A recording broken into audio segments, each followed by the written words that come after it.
And look at Jochen Hahn and Antonio Albacete. The two of them go flying through the right-hand side, then the left-hand side. Jochen Hahn around the outside, and Lucas Hahn, no father and son, come together on the exit of turn one. And the best thing about this is the fact that it's still a 15-minute sprint race. They've not extended the time of the race. It's still just like, it's going to be, 7 laps of Spa-Francorchamps? We get to the real nitty-gritty of motorsport. Crymsun and Smith are side by side for the title in the very final race of the season. As they go back up the hill towards the Schumacher. Nils Kor clips the back at 10. Simon Povey clips the side of Nils Kor. They go over the hill and Povey's around. Oh my God, that's going to definitely do the thumbnail when it hit me in the right direction. Thank you so much. 23 cars.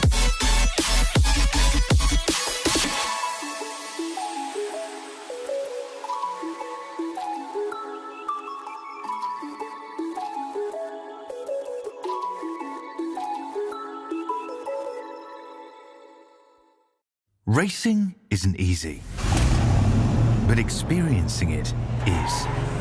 iRacing puts you in the driver's seat with the industry's leading sim racing game. Drive on laser scan replicas of the greatest racing circuits from around the world. Go head to head against other drivers chosen by skill-based matchmaking to ensure competitive racing at every level. Compete across all your favorite series. In officially licensed cars, engineered to deliver the most accurate driving experience possible.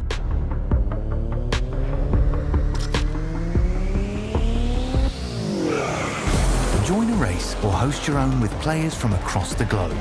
Race against the computer or in a league with friends. Feel the thrill behind the wheel. Visit iRacing.com.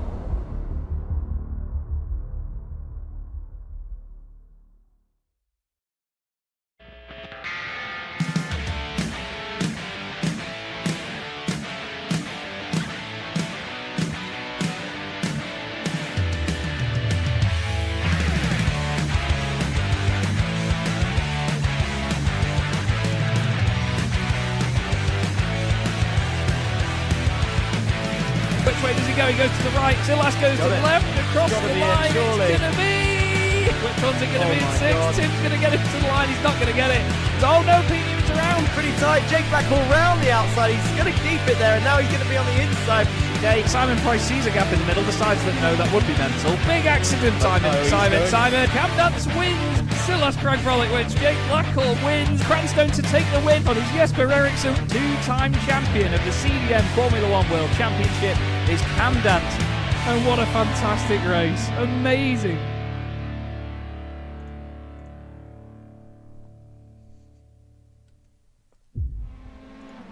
Good evening, everybody. Welcome to Chaz Draycott Media, and welcome to the penultimate round in Season 3 of the CDM Formula 1 World Championship, sponsored by Bottle of Scotch Racing and Derbyshire Holiday Homes. We're here at Summit Point Raceway, a circuit not known to many, but known very widely across the world of iRacing, a circuit that's used a lot in the early days of your official races, in the MX5 Cup as well. It's a fantastic place to go racing, and quite the unique little location for our calendar here in Formula 1. My name's Chaz Draycott, and I'm delighted to have alongside me in the commentary box my good mate and fantastic colleague, Paul Jeffrey. Minus the voice break, Paul. How are we doing? Hello, very well indeed, sir. Thank you very much for having me. Hello, Chaz Draycott Media fans. It's wonderful to be back in 2025 in a land where electricity flows through my home, which is always wonderful. Shame I missed it last time out at Long Beach, because that's quite the spectacular place. But Chaz, when you set the calendar up, 2 more extreme circuits you could not have chosen for these two back-to-backers. Yeah, absolutely. It's a weird little place, is Summit Point. Even in these little Pro Mazdas, the lap times are barely over a minute, so we're excited to see what the drivers can make of this place. Here is how the championship looks then, going into the penultimate round of the championship, and for the first time this season, Jesper Eriksson does not lead the standings. He and Sam Fitzpatrick only separated by 5 points, with Jake Cranstone just 10 points behind. Then there's a bit more daylight to the 2 McLarens of Taylor Adams and Lee Aberdeen, and I'm sure with the topsy-turvy seasons they've had, they'll be quite pleased to be that high up the order. Kevin Zemstra is 6th ahead of Christian Rose. Aaron Smith, after missing Long Beach, has dropped to 8th. 9th, ahead of Ben Chalcraft and Jack Reeve, who finds himself in 10th place. Jack got a small penalty for the contact that he caused at Long Beach, but as Jack has done, he's put in some amazing performances and he's right up there. Only 11 points in the teams championship between Williams, Mechachrome and Benetton Playlife. Not sure that will be decided here this evening, but McLaren and Jordan also close behind as well. It's been a mighty close season, as Jake shows us one of the funny bits about this circuit, Paul, after the start-finish straight. We saw a few drivers doing that earlier on, actually, didn't we, in the practice session, all giving it a go at flinging it over the banking there. To be fair, when you make banking like that one on cars that can fly, it would be borderline rude if you didn't have a go. So nice to see our drivers. Let's hope, Chaz. In fact, Chaz Draycott Media followers, let's have a collective hope that they get it out of the system before we go racing, because that might not be a particularly palatable way to do a Kemmel Straight style multi-car collision. Could be interesting, that one. No, absolutely. It's certainly not what the drivers would want on their hands, as we have Danny Weir, the first driver to head out onto the circuit here tonight, weaving down the long start-finish straight into a hairpin of all things at the end. We'll go on board with Danny and take a look around this wonderful circuit. It's very bumpy and lumpy around here, so it's certainly going to unsettle these cars quite a lot. This is a pivotal corner on the circuit as well, the long sweeping turn 2. It's a late apex with a curb that sticks out. Then you're over to the right-hand side again, over a blind crest, and a high-speed right-hander here into a very heavy braking zone that you want to straight line as much as possible. We're going to see people lock up and spin into there here tonight. And then this really late section of the lap is, even on an out lap you can see it is hellish for Danny, trying to figure out when to get on the power, when not to. The car runs wide through there, it then upsets you here, then it upsets you here. It's a very, very tricky and often misunderstood track, this, isn't it, Paul? It looks like one of those Assetto Corsa 1 mods where somebody said, my hometown in blah, blah, blah, blah, in the middle of nowhere had a racetrack 37 years ago that a Citroen once drove on. And it looks a little bit like one of those, doesn't it? Yeah. Very, very clubby, very old school, very sort of up and down surfaces, lots of elevation. It's going to be a tricky test for our drivers, and I dare say, as you mentioned, it was in circulation heavy in iRacing many years ago, less so in recent times. So there's also going to be a little bit of refreshing themselves around what it's like to race around this track, I would assume, coming into this one. Yeah, it's going to be very, very exciting to see what the drivers make of this place. We've got quite the variation of cameras around here tonight as well. It's got what's called B cameras, so we've got the sort of A cameras and B cameras. So through a lot of these corners, you'll see different angles depending on what lap they're on. We have Danny Weir on our screen right now, though, making his way around. Unfortunately, Simon Price is off the road. Simon is off, and that is on the exit of turn 1, I believe it is. Simon hoping to get back on with it, but he has already invalidated a lap time. Easy to get a penalty or two around this place as well with off tracks, so you have to be mighty sharp. Danny round the final corner, using all the runoff in the world as they get to here. Cross the line, and he will put in the first lap time. There is the start-finish line, and for Danny, it is a 106.7, the first time on the board here tonight. I think we're going to see that time tumble as qualification continues. So not a bad opening roll of the dice for Danny Weir. I think he might be a bit disappointed. We'll find out. We saw sort of 1:04, was it, Chaz, in the practice just before we came into qualifying. So there's definitely lap time out there, depending on obviously track conditions and your appetite for risk as well. Because as we saw on the onboard, this is the kind of track you can find yourself very quickly in the mire. As I think this is exactly what we're going to see. This is Price. The price wasn't right on that occasion. It was not, but I think it then, I was going to say, then loops it coming back on, and as he tries to get back around, it gets beached on the banking here. Oh, that's devastating. And that's why he has to take another bite of the cherry to get it back down the hill and get it off there. So the next drivers are now on their laps. I think Connor Hatfield and Francois Brandet. No, Brandet's already done his time. So I think they've decided to get Francois out there as soon as possible. Connor Hatfield is going to be the next one to the flag. So it's a bit of a mix-up here with who's gone out and when. I think Brandet went out as Simon had mucked up his lap, just to sort of hurry things along a little bit. There's been some great cooperation between these guys in qualifying. We don't have Matt Hoyland here tonight in the Jordan. We have both Ferraris. Oh, that was a bit far over to the left for Connor Hatfield. Francois Brandet clearly made a mistake on his lap. He's 10 seconds off as Hatfield goes to provisional pole position. Yeah, it's a nice time for Connor. 1 minute 6.128, so almost very, very close to that 1 minute mark. Traffic should be a bit of an issue when we come into the racing action as well. But look at this one, on board the beautiful Tyrrell Ford. One of the final few Tyrrells, of course, 1998. They moved over to the big nasty BAR for the following season, and sad that we lose names like this over the years, isn't it, Chaz? The old famous names, the stoic old teams that took it to the manufacturers back in the olden days, and that's one of the reasons I love Formula One. Bringing alive, paying homage to motor racing of yesteryear, and I'm old, so everything that happened in the past is better than everything that happens now. I love that. I must admit. Quite spread in qualifying at the moment, though. Connor Hatfield fastest, 0.6 back to Danny Weir, then 1.7 seconds, 5.2, and then 10. So it's clearly proving to be a circuit that is very, very tricky for these guys. Just figuring out the other drivers that aren't here. As you can imagine, I get a lot of messages when drivers can't make a race meeting. So the ones that I do not have on circuit tonight are Ian Stitchbury for Benetton. Unfortunately, Ian is not able to make the final 2 rounds of the season, so that'll be his season done. We don't have Matt Hoyland, as mentioned, and also John Tusting as well, who, bless him, has caught COVID for the 4th time, and it has absolutely floored him this time round, bless him. So John will do his best to be here for the final round. We've got Martin Kenyon back with us after a race ban after round 7 at Zolder, so he's back on circuit in the Sauber. Quite like that camera angle. You really get an idea that you're a spectator trackside down there, don't you? Yeah. Really nice. Like that. This sector. That's what I love about this. It's old school, isn't it? The whole track is old school, and everything about it, the way that the spectators are positioned, the kind of surface, the driving experience, and I think it kind of, we've not seen the racing yet, so I'm very much open to be proven wrong, but this feels like a natural fit for these cars, doesn't it? It's just, everything's all a bit gawky and a bit awkward and a bit wicked, all the better for it. What I'm finding strange here is that the drivers are, so the lap time differences, Philip Miles has gone fastest, but Stuart Clark and Martin Kenyon, their out laps have counted because the start-finish line is after the pit lane exit, so that's where the confusion came in here. So if I show you now, we'll go on board with Jack Reeve.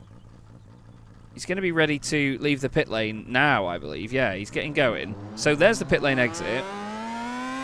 And there is the start-finish line. So it counts you as starting a lap, basically. So we're going to see drivers put in effectively 2 qualifying laps here. But all they're doing is, well, the right thing. Stuart Clark has done a purple sector 1 in the Stuart. He's had quite a good run so far this season as Stuart. Doing very, very well indeed. Flipping out, I really sound like I'm from where Summit Point is, don't I? Stuart, though, keeping up the consistency. And, again, it's a car that 98 and 99, the Stuart was an absolute whopper, wasn't it? It was a really good car. In between being on fire, absolutely. Yes. Very, very quick car indeed. The old Rubens Barrichello, Johnny Herbert, Jan Magnussen, and everybody else in that second seat. But and not a bad car. Again, that's the thing, folks, if you're watching this one, just to remind you, these are all the same car. It is the Pro Master Formula car in iRacing, just the liveries. But how cool, I wanted to mention this at the time, Chaz, and it fits in really nice. The Teams Championship, Williams, Benetton, McLaren, Jordan. How cool is that? That's properly in keeping with the year as well. I really like that. Yeah, I think the pre-season testing of all the years that we've, of all the seasons we've done, because we've replicated 97 and 98, of the 3 seasons we've done, this has definitely been the most sort of uniform to the manufacturers and teams in terms of who's got what livery and so on. I'd say one of the standout performances for me has been Jack Reeve in the Arrows, actually. He didn't have a perfect pre-season testing, and obviously put him in one of the Arrows, which was the slower car that year and not reliable at all. But he's really been outperforming that thing. He's had a podium as well earlier in the season at Jerez, so he's been not Jerez, he had a nightmare at Jerez. He was on the podium the one after that at Donington Park, I believe it was.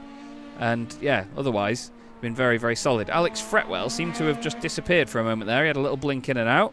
He still is doing. So his connection causing a little bit of concern for him there. Round the final corner in the Stuart. Runs very wide. You can get away with a lot of that round there. What does he do as he crosses the line now? Does he go quicker? Second fastest, 0.2 of a second. So it's Kenyon fastest in the Stuart. Kenyon went a bit under the radar, to be fair. What about Jack Reeve, though? That's surely fastest. Yes, another 3.5 tenths for him, and a wonderful wonderful lap. Ben Chalcraft will be next up in the other Sauber. Look at the commitment from Chalcraft as well. This is going to be, I'd like to stay on board with this one. This is going to be a very interesting attempt. In fact, he's said his time already. Yes, he has. So No, that's just his outlap. That's just his outlap, that one. I am a simple man. I am very easily confused. Sometimes I genuinely wonder how I get paid to do this. So let's have a look then at Ben Chalcraft. Let's have a look what commitment looks like. We've seen an onboard lap from an outlap perspective, but just look how we are dancing on the edge, Chaz. These cars, they're almost just at the absolute limit of adhesion. These are not quick sweepers. These are really, really balancing over an eggshell style in terms of how much speed you carry. I love this track. I'm becoming a fan already. Yeah, it's really, really good to ride on board here. So much greenery around it as well. It's beautiful, but one of my favourite things is the barriers are so far away everywhere that you go.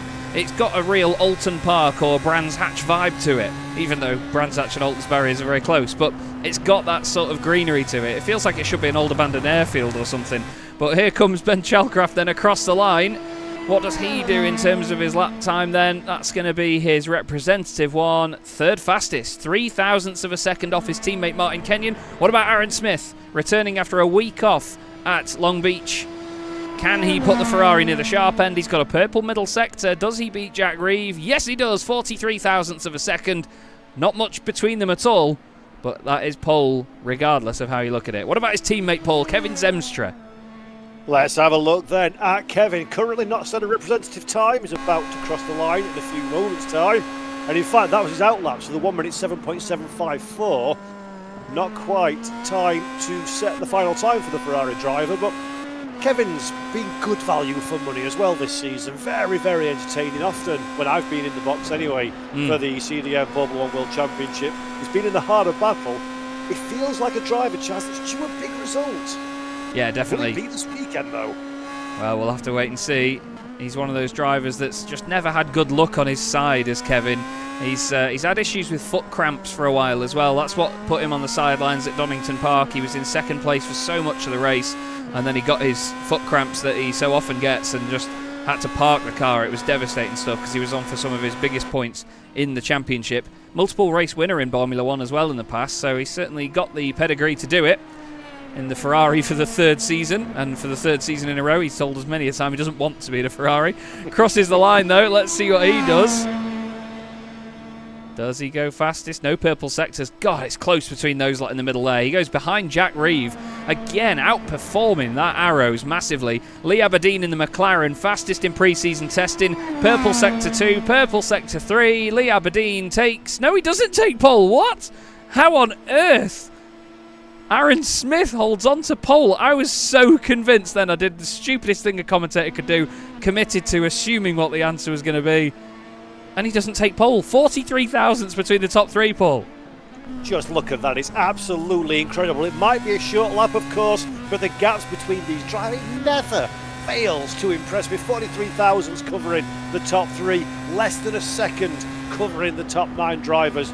Right on board though with the McLaren. Lee Aberdeen's had a decent sector 1 green, personal fastest time, of course it will be. This is his first flying attempt, and I mean, again, there's no phone book for this race, Chaz, because it's a bit like rallying, isn't it? Because the track is so undulating, so abnormal for the kind of circuit these cars are going to be on. It's almost a bit of a living on your wits for these drivers, isn't it? Yeah, absolutely. You can see just how much they're having to push through there. They are absolutely lobbing this thing around.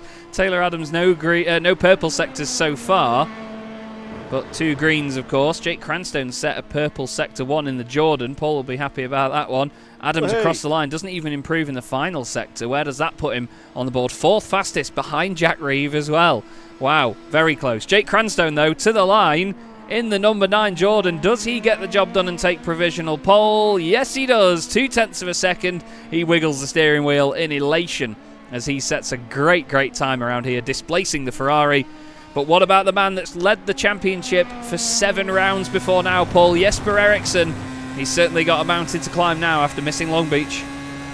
Yeah, it really does, Jesper Eriksson. It's going to be a big qualifying session for the Williams Mecachrome driver, because of course the higher you qualify, the more out of trouble you are in the race. And let's have a look Early indications are a little bit locked up over the bump, has to correct the car, loses a little bit of time, but it's only thousandths of a second. This is looking good for Jesper Eriksson, but again, one of those tracks, one of those laps, Chaz, where it can be perfect until it's not perfect, and then suddenly it's very not perfect indeed. Yeah, that's not what Jesper Eriksson wants, a very not perfect lap. He wants the absolute perfection in this Williams. I love this sector, though. This really unsettles everybody. Every single lap you go around this circuit, no matter what car you're in, it just feels like a completely different radius corner every time. You've heard about cars where, the chassis flexes a lot so the gear shifts aren't in the same place twice, but flipping out, this circuit flexes, the corners are never in the same place twice. It's really alive, is this racetrack. Like I say, one of the most underrated, I think. I love it. And it's great to be able to use it in a season like this. Not that these lot had any choice. Jesper Eriksson round the final corner, though. No purple sectors from him. Is it a safe lap? He's not really on pole that often. Where does he go? Did he invalidate it? Jesper Eriksson doesn't seem to have set a valid time. What about Sam Fitzpatrick then to round out the session? Leads the championship and moves up to just 5th place behind Jack Reeves. So Jake Cranstone once again taking pole position. That's 2 in a row for Cranstone in the Jordan, and that is a big, big surprise, that, for Jesper Eriksson. He comes back and, well, doesn't have the lap that he would have wanted. So this was when he came out of the pit lane. I think if we do... Yeah, let's do this. Bear with me. So this is when Sam left. Although, actually, we'd end up looking at his outlap here. I'm just trying to figure this one out here. So, this, I believe, is Jesper's push lap now. Let's see, does it run wide? Yeah, that. We saw that in the live as well, but I thought he managed to keep a wheel in. So that's the pressure, isn't it? What we're talking about. It can go very wrong, even in the most minor of ways. And for Jesper Eriksson to be all the way down the running order, I mean, at the moment, he's 15th. Still got a couple of cars to set their time at least. That's going to be a big ask, Chaz, on this track to stay out of trouble, because there's not many big braking events around here, is there? You've got to be a little bit liberal with your bravery, shall we say, yeah, to try and find a way past. Yeah, you need a certain measure of what I've heard commentators describe as testicular fortitude around this place, just to make sure that you can, really push limits, especially on that sector that we're seeing there, actually, that really twisty middle sector on the lap. It's not an easy place in these cars in particular as well. These cars are little demons. When you give them an inch, they will take a mile, but still, conditions flickering in and out. You can see a lot of cloud cover here and there. A few drivers sitting in the pit lane already, and Taylor Adams already actually heading out of the pit lane for this warm-up session. It's very quiet otherwise, though, as you can see. So what we're going to do is Paul and I are just going to take a quick break here on Chaz Draycott Media. We're going to now get the cameras to look at the cars automatically for just a few minutes, so please do bear with us, and we'll be back with you very, very shortly. Do not go away.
Hello again, everybody. Chaz Draycott and Paul Jeffrey here for round number 9 of the CDM Boremula 1 World Championships 3rd season here at Summit Point. The drivers at the moment just taking on the warm-up session, and as you can see, even here it's close as well. Lee Aberdeen fastest in the McLaren at the moment, 0.63 ahead of Martin Kenyon and Taylor Adams. We've got an interesting grid though going into this race, Paul. Jesper Eriksson way down the order, Jake Cranstone on pole, and Sam Fitzpatrick having to start inside the top 5, hoping to probably just stay out of trouble. Yep, exactly. Stay out of trouble is going to be the very best friend for all of our drivers for this one, I think. As you mentioned, a few drivers, Jesper Eriksson, not least of which, are way out of position. And what's curious is, and I know I keep banging on about this one, people, so I'm sorry, but Summit Point is a very different racetrack from the Tilkedromes, the Formula 1 grade facilities that we perhaps are more used to visiting.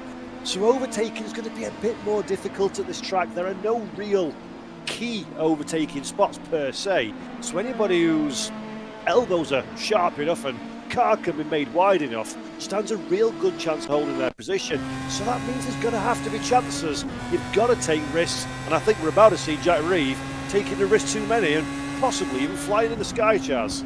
I think I was just seeing there, we just caught Taylor Adams doing pit lane entry practice, and these guys are really working on this and getting it absolutely nailed, because obviously they need to be really good and sort of shave off any time they can into the pit lane. Look at how leery that is from Taylor Adams, and he stops it on the limiter. That is absolutely sensational. I want to see that again. That is all over the joint, but this is what they need now. They know in Formula 1 it's that close. They need to shave off these thousandths. And that's the thing, a pit lane speed entry, look how fast the entry is there. There's no deceleration time.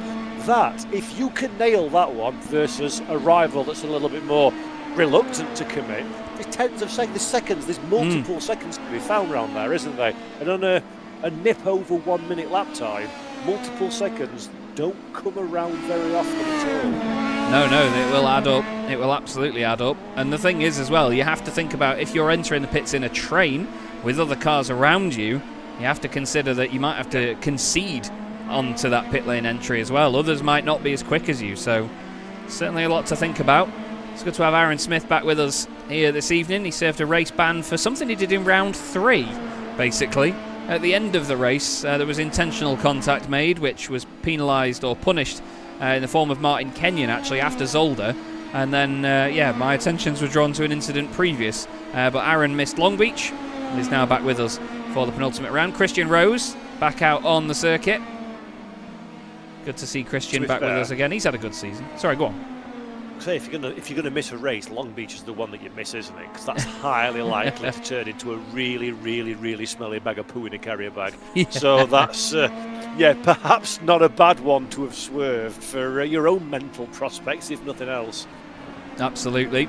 Big thank you as well to the championship sponsors, Bottle of Scotch Racing and Derbyshire Holiday Homes. Thanks also to JL Race Aesthetics, my good mate James Leggett. He worked very tirelessly on the original liveries of all these cars for the 97 season that we did, and then they were adapted by yours truly for the 98 cars. And James provided such a great platform with all those wonderful liveries. I could never thank him enough.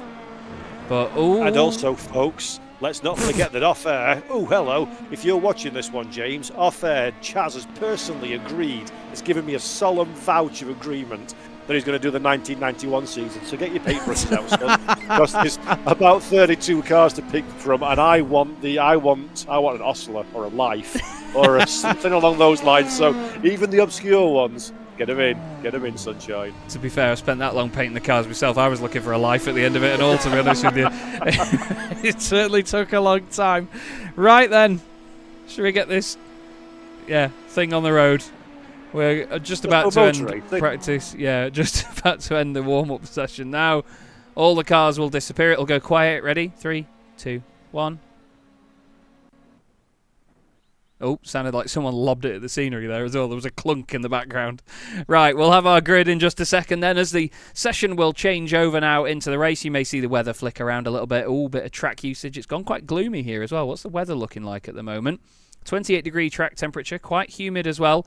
But let's have a look at the grid then, shall we? Pole position for the second week running for Jake Cranstone. He starts alongside the Ferrari of Aaron Smith. Then it is Lee Aberdeen and Jack Reeve making it 4 manufacturers in the top 4. Then it's Sam Fitzpatrick alongside Taylor Adams, Kevin Zemstra and Martin Kenyon, Ben Chalcraft alongside Alex Fretwell completing the top 10. Then it's Philip Miles and Connor Hatfield. Danny Weir next up with Rob Lundgren in 14th, Jesper Eriksson starting from 15th position, 16th for Stuart Clark, Francois Brandet alongside Christian Rose, and then Simon Price, who invalidated a lap time early on in the session, will not be taking to the front of the grid.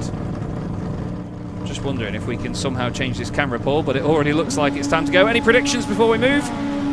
Fun and games to be had all the way through. Absolutely will be. Round 9 of the CDM Boremula 1 World Championship gets underway, and it sounds like contact already. Jack Reeve has had a drama. Jack Reeve has lost a bunch of positions off the start. Everybody clinging to the inside line down towards turn 1. It's Jake Cranstone, Aaron Smith and Lee Aberdeen. What about the pack behind? They all tentatively make their way through. Alex Fretwell cuts it through with a knife. Thanks very much, he says. Between the two Saubers, cuts it like some 5W30 Patronus. Jake Cranstone leads the way though. Very tidy start there, Paul. That's exactly what he needed.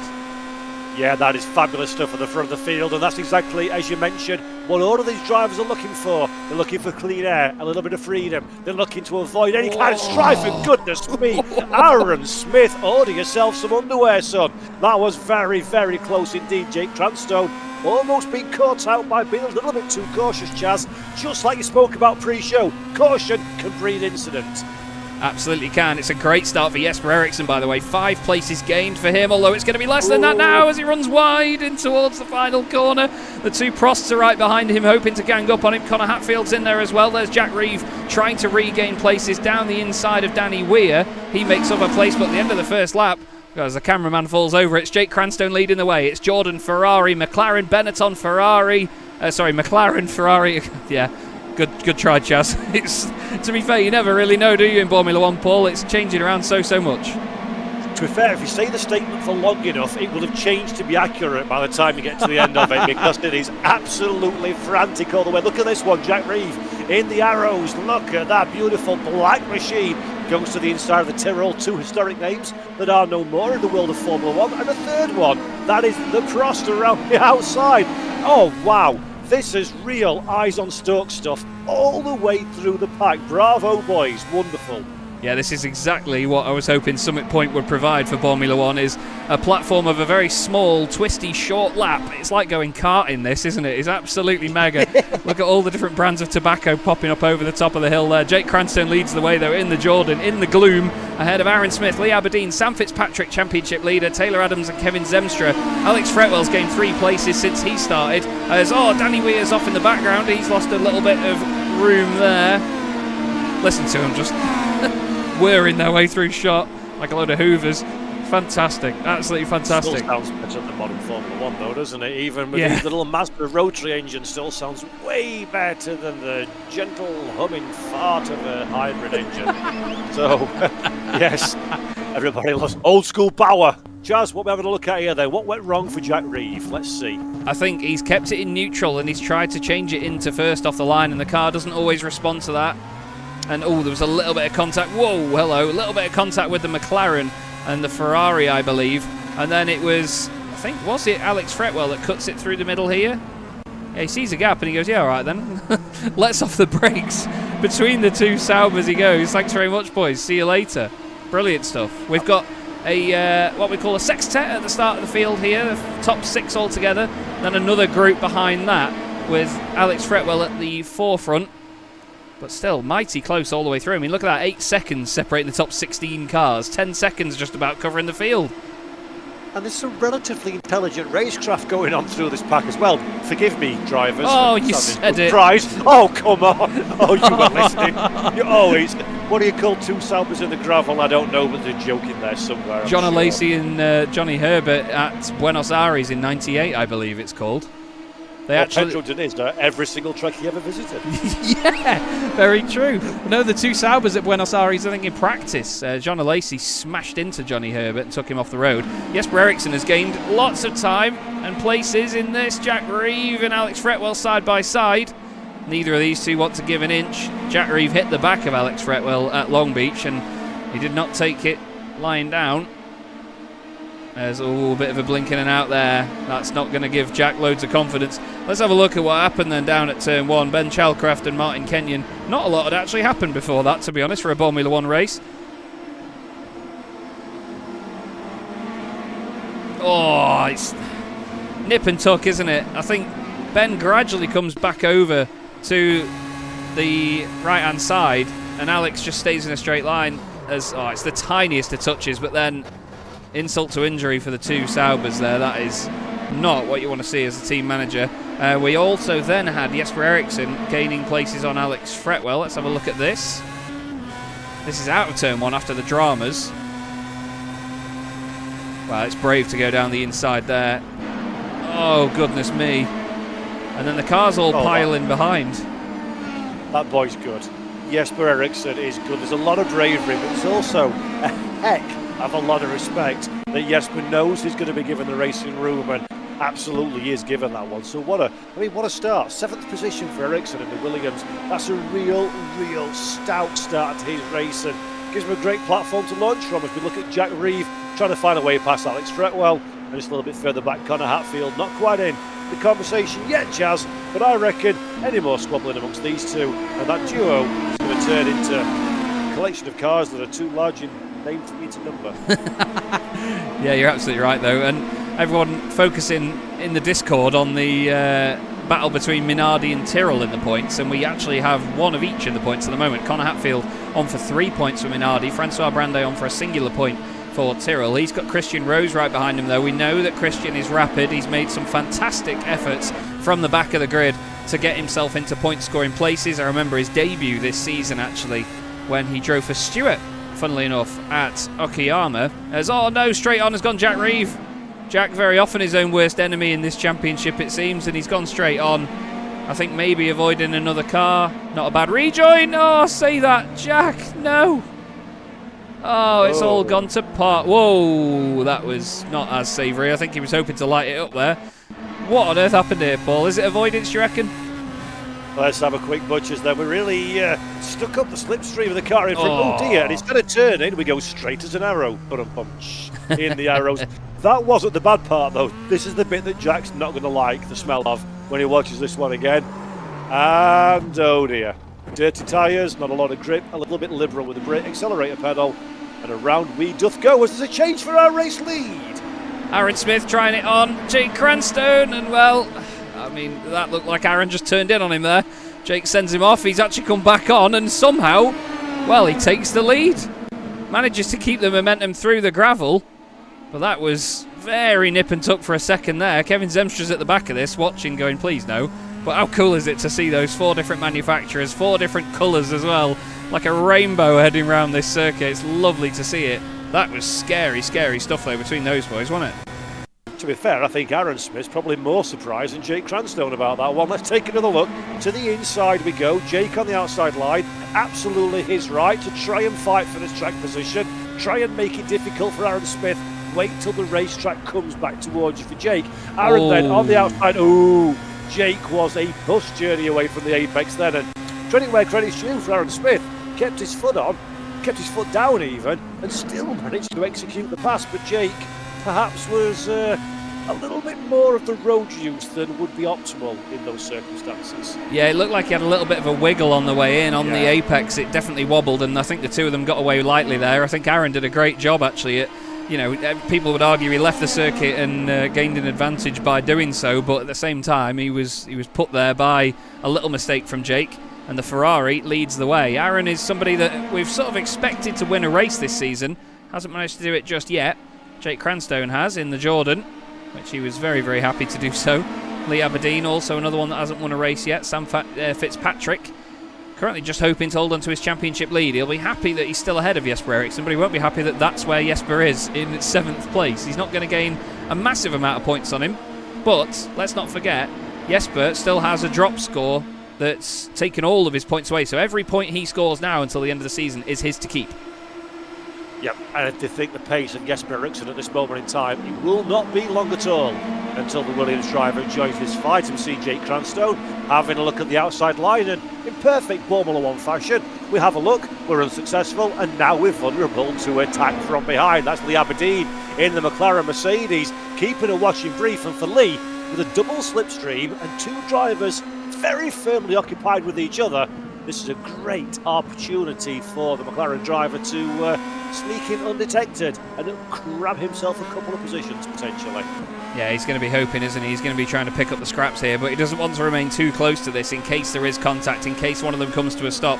This is a circuit where it's not easy to get right all the time. As you can see, the car really moving around, but that's what I love about it here on iRacing. You get to see a lot of the body language of these cars. That's body language from Jake Cranstone down the inside of Aaron Smith, and Aaron is off the road and he's in the wall. Oh, big contact.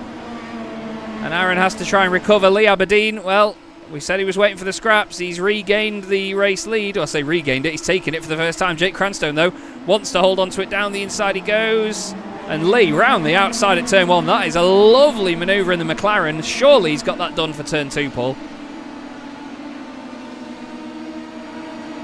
He has. Fantastic stuff. Absolutely lovely that by Lee Aberdeen.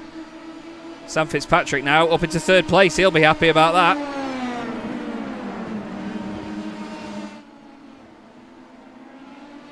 Sorry everybody, but it seems like Discord has disconnected for just a moment there.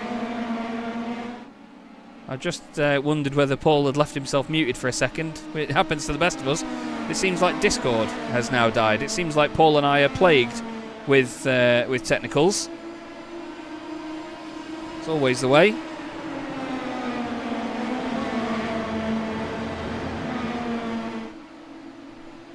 But the race continues on. We'll have a look at what happened with Aaron Smith and Jake Cranstone. The two of them right together. Jake looks to the inside. Gets it to the apex. It's the tiniest bit of contact, but it's very similar to what we saw back at Mosport for Aaron, unfortunately. Just not leaving enough room on the inside of the car, going down the inside of him. And the wheel-to-wheel contact has put pay to what was a great battle. This is a massive shame. Aaron has been in the pits and is back out. Or is hoping to come back out, I believe. I think he entered the pit lane under his own accord. Yes, he drove into the pits. We look here at Alex Fretwell. He's gained 3 places from where he started. Connor Hatfield has gained 4. Moved up into 8th position in the Minardi. He's going well. Stuart Clark also in the points now as well. Philip Miles. Simon Price just on the exit of the points.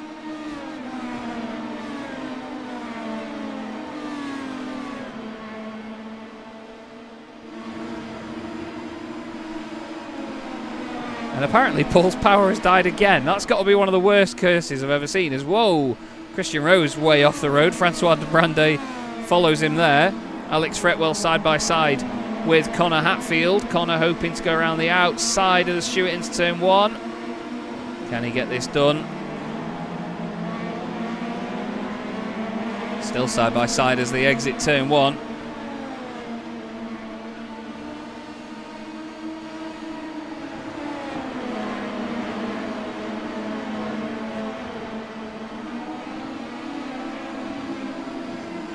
Christian Rose all over the back of these boys here. Sorry about that. I'm just trying to communicate with Paul just to see what the situation is. He's trying his best to get back with us. Aaron Smith has apparently come to a stop here. Part way around the lap. Oh, he's looped it. And Martin Kenyon is going to go through. Martin and Ben both hoping to get back into the points in their Saubers after their earlier incident. Ben's not been in the pits, but Martin has. I think Martin had damage from earlier. So it's Lee Aberdeen leading the race then. Well, it was. Jake Cranstone's just gone past him, or tried to, round the outside. Sam Fitzpatrick behind both of these two, hoping to try and gain something from it. He did this at Long Beach just last week, and he'll be hoping to do the same again while these pairs squabble for the top spot. So careful around there to make sure they don't make any contact. Let's ride on board with Kevin Zemstra, shall we? He's in 5th place. He's got to do a lot of checking up here. Sam Fitzpatrick backing out of it. Taylor Adams says thanks very much. I think Sam doesn't want to be too close to this battle in front just in case something goes wrong. Either that or he's thinking, save a bit of fuel here and sit in the slipstream of these drivers around him. Through the final sector they go. There's been a drama further back. Connor Hatfield is around. Connor dropping outside of the points now. 13th place. Oh, dearie me. Alex Fretwell and Connor Hatfield coming to dramas. Has Connor just lost it on his own? Yeah, he's just gone in too hot. Back end goes around. Oh, Fretwell has to avoid and go deep.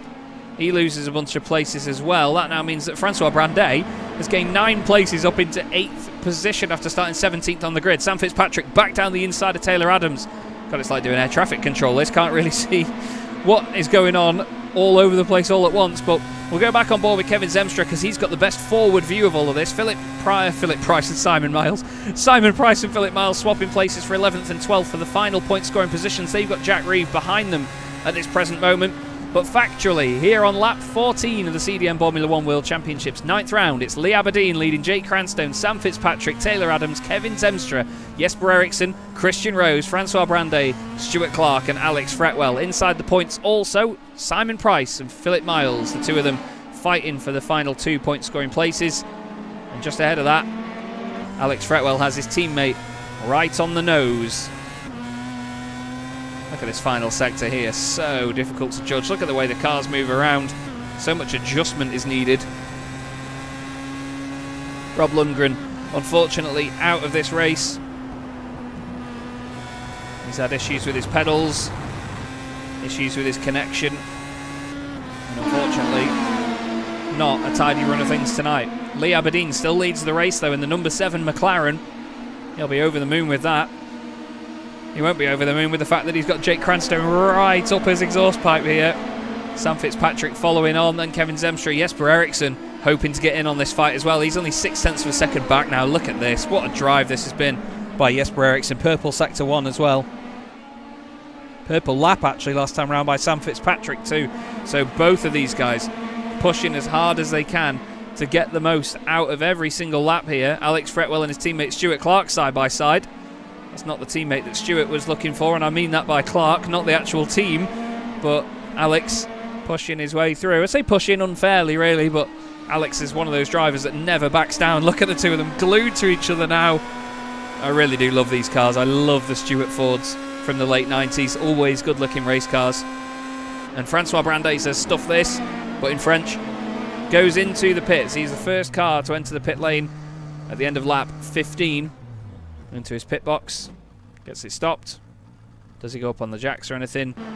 No, he does. Oh, he does actually, yeah, front tyres. As he picks up the fronts. Alex Fretwell and Stuart Clark still swapping places all the way down to turn 1. Christian Rose ahead of them, having a great run for Williams at the moment. 9 and 11 places gained for both of the Williams. Sam Fitzpatrick has now got in front of Jake Cranstone. He's taken 2nd position away from the Jordan. And it is McLaren leading and McLaren 4th. They need points in the team's championship, but it's the Benettons that are currently 2nd in the standings in the teams. 11 points behind the Williams. Ian Stitchbury not here this evening though, so Sam having to carry all of the responsibility to get those points. Here's Jesper Eriksson, 6th place. What a drive this has been by Jesper. Started 15th on the grid, and he is right in the thick of this fight now with these guys right in front of him. There's a look down the inside by Kevin Zemstra. They all have to check up quite sharpish, and it's the red Williams all over the back of the red Ferrari. Sam Fitzpatrick and Jake Cranstone glued to one another. They had a great scrap last time out at Long Beach. Only lapped 17 out of 56. There's plenty more time left to go in this race here in round number 9. This is the penultimate round of the championship. We go to Motegi in a week's time as Jake looks to the inside, trying to put pressure on. These cars are so good for this sort of racing though. They are absolutely wonderful little racing machines. Not very powerful, not very grippy at all, despite all the downforce they've got and being a Formula car in general. The only reason we chose them is because they look somewhat like 90s Formula 1 cars, albeit a little bit of a caricature. But Cranstone is holding on to this 3rd place well. That's not what he wants to do. He wants to move ahead, go up into 2nd place. Look at the slipstream here. These cars probably do about 140 mile an hour without slipstream, and they soar past that, hitting the limiter at 146, so they're not able to really get past each other down the start-finish straight. It's not a case of it being a short enough start-finish straight that they can leap over one another. They all get to that same limiter as long as they are in slipstream. Lee Aberdeen, though, currently leading this race for McLaren. He's going to be almost praying that he gets a result out of this one. Just going to try and get the current standings up in terms of the driver scores. Who's finished where and in what races. And I can tell you that Lee Aberdeen's best finish so far this season has been 3 third places. He was third at Long Beach. So he'll want to get either a second or a first here, to say the least. All of them want to win this race. Jesper Eriksson could still win this race. That's the ridiculous thing here, from 15th on the grid. He could eventually be a race winner here at Summit Point. A bit further back, Alex Fretwell has got 3 cars lining up behind him. Stuart Clark, Simon Price and Jack Reeve, all of them in the points at present. Jack hoping to get ahead of the Minardi now. Watch this down the straight. There goes 140 mile an hour. Easy. Up onto the limiter. I wouldn't be surprised to see Jack send it up the inside here. Yep, late on the brakes. That's a Jack Reeve move, but Simon Price keeps his head. Round the outside he goes into 10th place. He holds on. Simon Price, so far this season, has had a point scoring finish at round 6 at Donington Park. Double point score for Minardi. Jack Reeve back down the inside. The two of them nearly make contact. Simon says, no thank you, I'll back out of that one. Good sir, you can go through. I'm just happy to hold on to my points. He's gained 8 places so far in this race. Ben Chalcraft has been into the pits. He's done his stop now. Connor Hatfield may go past. There's the leaders in the background. Paul and I mentioned that traffic might be a problem over the course of this race.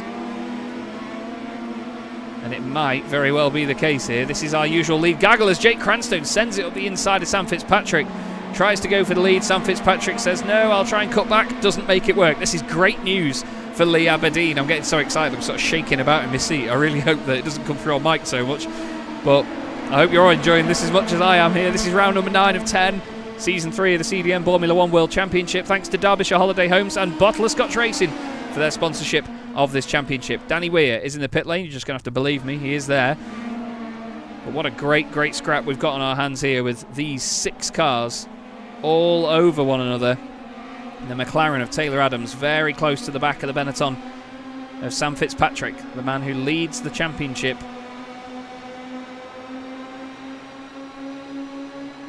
Are any of them going to pit at this point?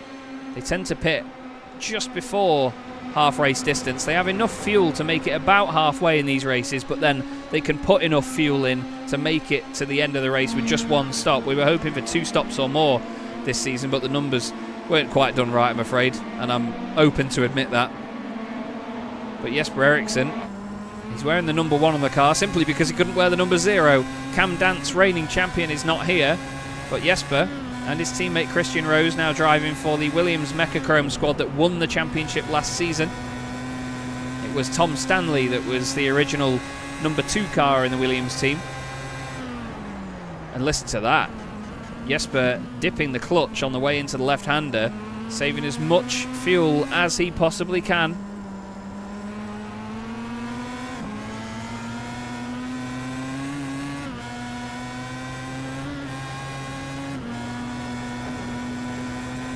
Just love riding on board with these things. It's so lively, isn't it? So lively.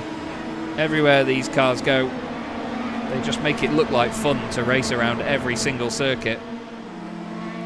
Right now, though, it is Lee Aberdeen still leading the way as Kevin Zemstra comes under attack from Jesper Eriksson. Jesper moves to his right-hand side. Late on the brakes as he dares. Oh, nearly. There is contact and Kevin is around. He's got enough time to get back on with it. But I think Jesper just ran a little bit too wide into him there. That could be quite pivotal, that. It wasn't a silly move or over the top. He just ran a little bit deep. And Kevin ends up spinning. Doesn't lose positions as a result, though. Holds on to 6th. He obviously loses the place that he lost to Jesper in the incident. Now we've got these two back at it again. Alex Fretwell and Jack Reeve. Like I've said, possibly, if I had to pick 2 drivers that don't want to give a single inch to anybody on a circuit, 2 drivers that would never concede, it's these two. This is bound to be a great battle. There's more contact there as Alex moves across the front of Jack a little bit. Jack misjudging the sort of tuck in behind him. Zemstra into the pits after that incident. He decides now is the time to get into clear air. as Jake Cranstoun goes back for the race lead. Tries to get around the outside of Lee Aberdeen. Lee tries to get it stopped. Jake is trying the move that Lee did on him to get the lead originally. Side by side they go, then up towards turn 2. Sam Fitzpatrick with a bird's eye view of this. Jake backs out of that. He says, no, I don't want to go side by side through there again. Watch Sam Fitzpatrick here in the blue Benetton. He could very easily send it up the inside here now, but Jake is backing out of that. No, he looks to the inside a bit, but again, they all check up on one another. Christian Rose has just been very wide on the edge of the track. Gets back on. Philip Miles has unfortunately had a drama. Just goes in hot. That is too hot. And can't trail brake enough around there to keep the car stable, unfortunately. Kevin Zemstra has come back out of the pits. Just to show you the drivers that have completed pit stops, it is Zemstra, Brandet, and then Aaron Smith. After his earlier incident, Aaron, hats off to him, has continued on. He's got lots of cars in his rearview mirror. That is Martin Kenyon, and that is for position. Then Philip Miles also for position. Then Ben Chalcroft and Connor Hatfield also for position. This is the lead battle now. Lee Aberdeen back in front of Jake Cranstoun after a little swap around a lap or two ago.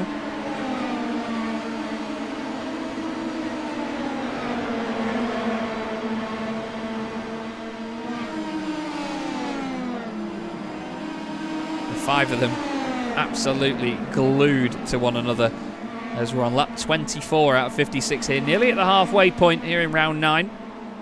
28 laps being the halfway point, of course. Look at how close these guys are together, though. It's wonderful, isn't it?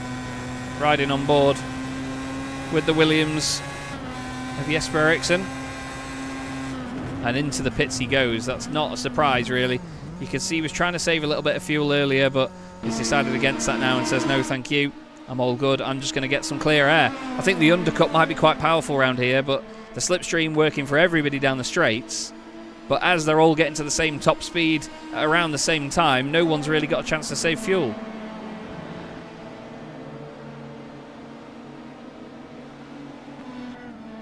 Into the pits goes Jack Reeve, Simon Price in there as well.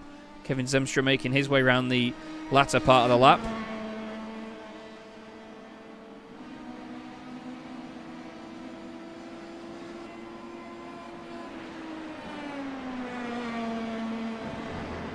Kevin now overtaking the drivers that are in the pits.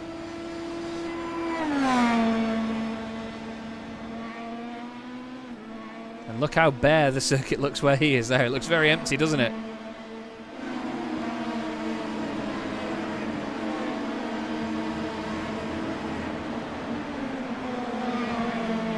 Into the pits then comes the lead pairing. That's interesting. That is very interesting that it's just these two. Sam Fitzpatrick and Taylor Adams continue on. So these two obviously sitting in the middle of that group, able to save a little bit of fuel to go that extra lap. It's not a long lap here, so obviously they have to, well, they don't have to worry too much about saving loads of fuel.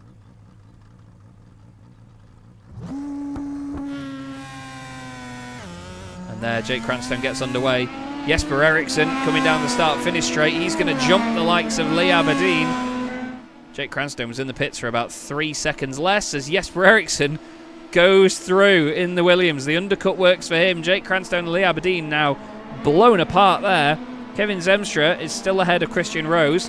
What about these boys then? Sam Fitzpatrick now and Taylor Adams making their way around into the final sector. They should come into the pits this time. No, Taylor carries on. Taylor's always been really good at fuel saving though. And the McLaren, well, it'll do an extra lap. Incredible stuff. He's going to be the last car to pit as well, as you can see on the left hand side. What about Sam Fitzpatrick? Where's he going to be when he leaves the pit lane? We'll stick with this. He's taking tyres by the look of it.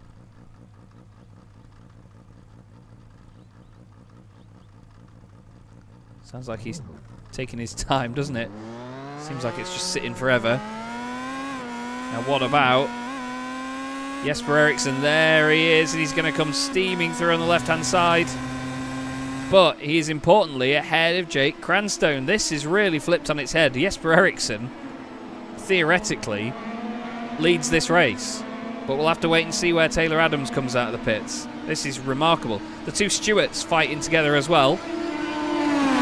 Alex Fretwell and Stuart Clark just ahead of Jack Reeve. Jack did a purple sector 2 on that last lap. Taylor Adams has just come into the pit lane. Stewart's side by side into turn 1. Fretwell's got a nasty habit of gradually moving over to the left on the way into there, and well, he's not left a load of room on the exit either, actually, has he? His teammate trying to find a way through, and their inter-team battle has brought Jack Reeve into the mix here. Even more so than he was before, and Jack is not going to go lightly on Stuart Clark either, although he lifts there. You can hear that he's being consistent about this. He's being cautious as there Stuart Clark hits the back of Alex Fretwell, and he goes straight on, loses a place to Francois Brandet, or does he? Francois very much in the mix. Don't run onto the grass, Francois.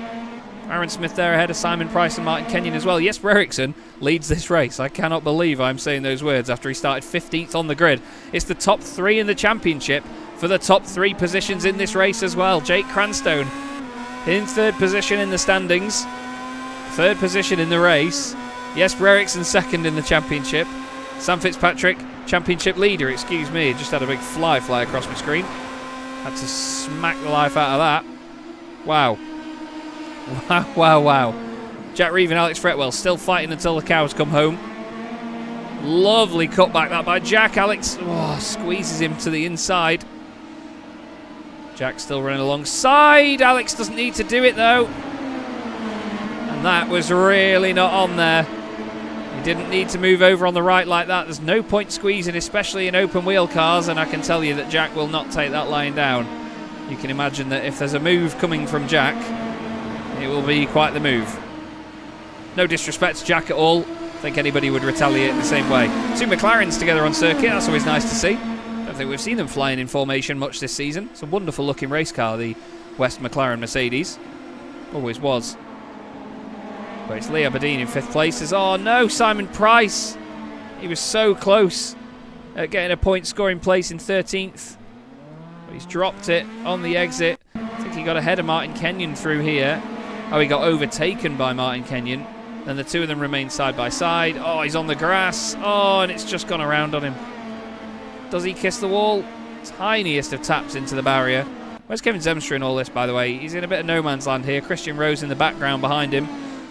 And Alex Fretwell and Jack Reeve still doing the dance here in Formula 1. You can see damage on the front of Jack Reeve's car. A few scrapes and blemishes, or it looked like scrapes and blemishes on the front wing, as now Fretwell is on the inside. Jack tries to go around the outside, needs to leave the room as he's still got a nose alongside him. Reeves sticks it to the apex. Great battling from these two. Although Alex really wanting to squeeze to the inside. Oh, wonderful stuff by Jack Reeve. Great commitment by the Arrows driver. What a move that was, son. What a move. That was delightful as up in the background there. I think that's Aaron Smith going off the road. Aaron's 4 places back, but not far back at all. He's back up into a point scoring position. And we'll do this dance once again, shall we, gentlemen? Jack Reeve stays all the way to the inside. Alex Fretwell all the way over to the left. That's a little bit aggressive from Alex, to say the least. Now he tries to get it stopped. It looks like he's gone deep. Jack Reeve tries to get it back down the inside. Oh my goodness me. This is so close by these two. They don't know. You don't need to do that though. You do not need to make contact that's completely avoidable like that. Oh, Alex is going to lose a bit of pace there. Jack moves to the right hand side. He's going to be on the inside here. Lifts out nice and early. This is so close. I'm really nervous about this. I think this is going to end in tears. Oh, Jack needed to lift out a little bit there. I'm delighted to say that I've been rejoined in Discord by Monsieur Paul Jeffrey. Paul, do you hear me, sunshine? Hello. I am back. Sorry about that. No. Francois goes flying off the road. I don't know how he didn't hit a wall there. I don't know how he didn't hit a wall. Did he make a little bit of front-end contact, though? I think he might have caught that. Let's have a look. That's, real shame. In fact, he does. Wow.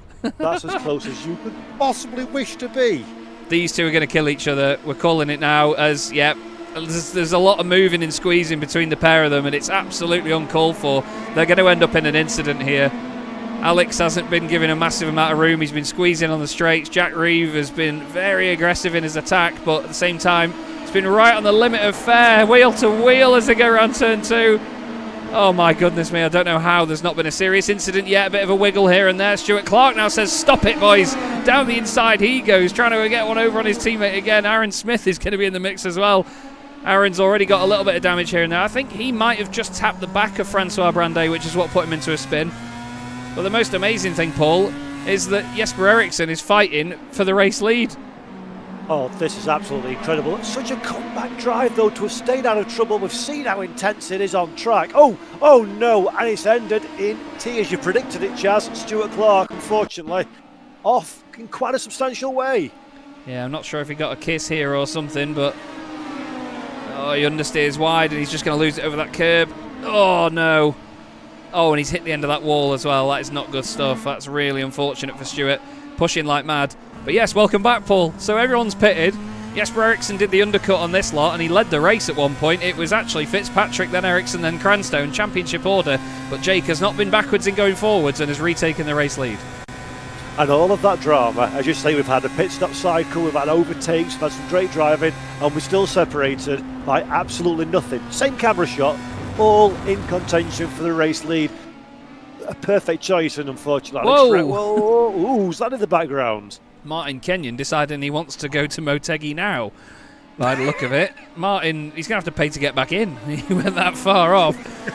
But it was Alex Fretwell and Jack Reeve that I believe have had the incident. Alex, he just kisses the grass on the way in. What about Martin? Well, he's just gone well too hot and then flies through shot. And he's then jumped to the pit lane after that. So, a little bit of normal order resumed, maybe, but Jake Cranstone still leading this race here in round 9. I've just gotten that excited and tensed up. I've just got cramp in my leg. Oh, Christ. Right in the calf as well. That's the quote of the season. That's how exciting things can be. It brings physical pain on. Are you okay? Oh, really not. I hate it. That's the worst thing. That's how exciting Boremula 1 is, though. That's the thing, isn't it? That's how much the drama is that it can cause physical manifestations. But look at Lee Aberdeen. While Chaz is hopefully recovering quickly, we ride on board with the McLaren and Mercedes. And this is a difficult position for Lee Aberdeen now, obviously. He's got a lot of cars in front of him. He feels like he's got the pace. But if you start fighting in this battle pack, then you're slowing each other up and you become detached. So it's a strategic play from all of these drivers at this moment in time, isn't it? Of not only how you make the move, but it's when and where you do that as well. Yeah, you've got to be strategic with it all the way around, haven't you? Well, they told me if you're a commentator instead of a driver, it'd be safe, you wouldn't get hurt. But Jesus Christ, that hurts so much. I hate it. Have you ever had that in the morning when you just stretch in the morning, you stretch your legs, but the worst thing is you can feel it coming. You know it's going to happen, and then by that point you can't help it. Oh, it's the worst. One of the worst pains. When you wake yourself up with it, it's even more horrendous. Are you okay though? On a serious note, Chaz, are you okay there? I'm fine. I'm watching tobacco branded Formula Mazdas fly around a fantastic racing circuit. This is, we thought this track was going to be a bit Marmite, but it's proven to be a wonderful racing circuit. Like you said, Paul, it really suits these little cars because of its nature, being such a short lap, but being so narrow and being a club-like circuit, not a major Grand Prix venue like Spa-Francorchamps or Circuit of the Americas. I don't know why anyone would ever want to go there. It's just such a brilliant little racetrack, and I hope that this is a good sign as well for Motegi next week, because Motegi were on the east layout, so it's like the old Grand Prix bit of it, where the start-finish straight is down a hill, and then they sort of cut out the new arena section bit and then head back up the hill again. So I think that's going to be an absolute treat if it's anything like this, as well, Taylor Adams getting a bit racy on the brakes there, isn't he? Oh, absolutely wonderful. Small track, small cars, wonderful drivers, lots of bravery, equals a very fine time indeed. And this has been a perfect pick so far. Bit of a slipstream infest at this moment in time. Everybody's waiting to make their move. But as you say, Adams looking very excitable indeed. Jack Reeve has had a bit of a race, of course, on and off track, but still in 8th position overall. I don't think that's a bad result at all for the Arrows driver. Plenty of time to go, of course, but so far so good, despite the dramas. Yeah, that sums up Jack Reeves' season in a nutshell. Blindingly quick for that Arrows, but his own worst enemy sometimes. And yeah, he's still somehow in 8th place. Aaron Smith, after his big incident earlier, has recovered up to 9th. A really good recovery drive. Connor Hatfield is in the points for Minardi. with Philip Miles also in the points for Prost as well. In 12th position, Francois Brandet and Simon Price both on the outer fringes there. Martin Kenyon and Alex Fretwell both in the pit lane and I believe out of this race. Ben Chalcraft has recovered after his earlier drama. Ben has managed to find his way up into 10th place, back inside the top 10. He's having a really, really strong recovery drive here because he was down in 18th for a lot of it after being in the pits early on. So hats off to Ben. Christian Rose, after starting 18th on the grid, is up into 7th. It's a very typically Christian-esque drive. And Jesper Eriksson, possibly driver of the race so far. We don't really do that here in Boremula 1, but 4th place in this fight as if he started in the top 5 when he actually started 15th on the grid. That's the weird thing. That's what's incredible about Jesper's drive. If you started on pole on lap 37 of 56 to be in the battle pack in 4th, more than happy with that result. And look at the little move. Oh, not quite to the inside of the McLaren. Again, great tactic. Show the nose to the inside, try and scare the other guy off the line and keep it all status quo. But again, back to Jesper. Seriously, 4th position, it's all the way down there, and probably a favourite to win this one with this pace. Maybe. Sensational stuff. Sensational stuff. That's what I love about this, though. I mean, the top 5 separated by 1.2 seconds, and we've done 37 laps. And there's still 19 more laps to go. And any one of them could win this. Any one of them could be in the right place at the right time. It's like NASCAR. It doesn't really matter how many laps you've got before it. You don't need to do the 400 miles. Just do one.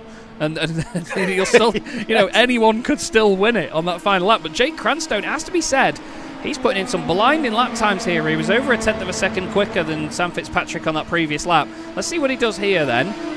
Crosses the line, and his lap time is a 1:05.57, 1:05.3 for Sam Fitzpatrick. So he does close in that little bit, actually. But yeah, it's certainly strong stuff by Jake Cranstone at the front of the race so far.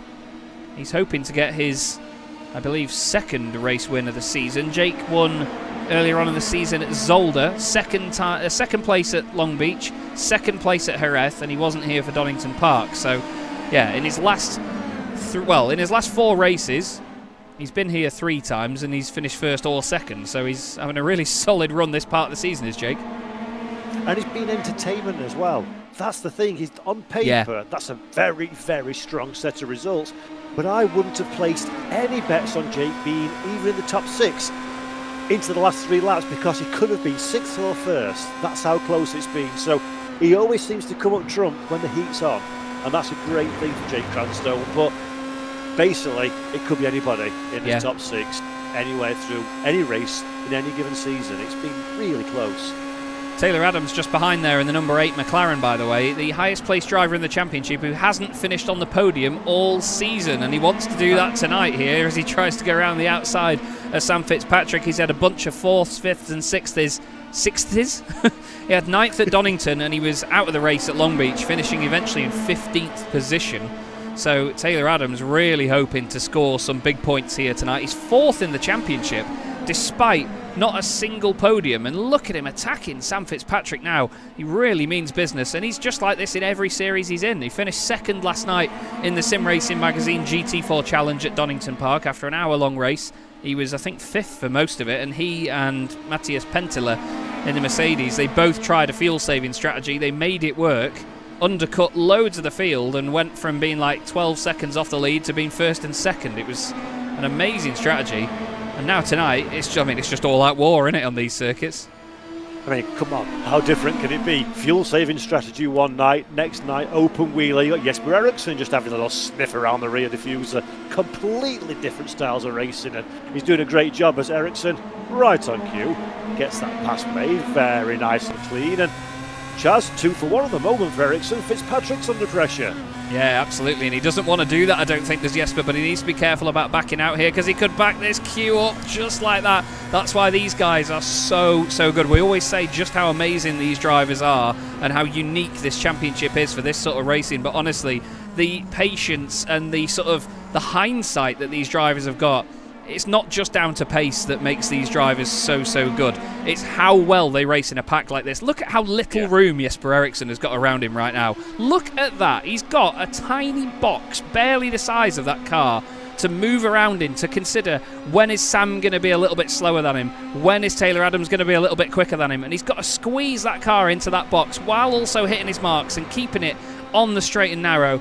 It's artistic racing, isn't it? I'm not blowing my own horn because I organise the series, but just the way these drivers have to manage these races, it's an absolute art form. It really is. You could not have summed it up any better, actually. It is pure poetry in motion from these guys.